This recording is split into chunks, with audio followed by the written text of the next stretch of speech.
10:27 చెప్పి ఆయన ఏమని అడుగుతుందంటే, అంగడిలో ఉన్నది ఎందుకు తినమని చెప్తున్నాడు జేమ్స్ తమ్ముడు అన్నారు. నేను చెప్పానండి? పౌలు గారు చెప్పారా? నేను చెప్పానా? ప్రభు చెప్తున్నాడా? నేను చెప్పానా? ఆయన ఇస్తున్నాడు సౌలభ్యం, ఆయన చెప్పింది నేను చెప్తున్నాను.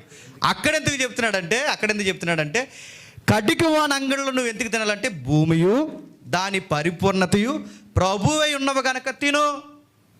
నేను పండించిన పంట ఆడి మధ్యలో ఎక్కడికో పట్టుకెళ్ళి వచ్చినా అవి ఏ విచారణ చేయకు ఆడు అమ్ముతున్నాడు, నువ్వు తిను.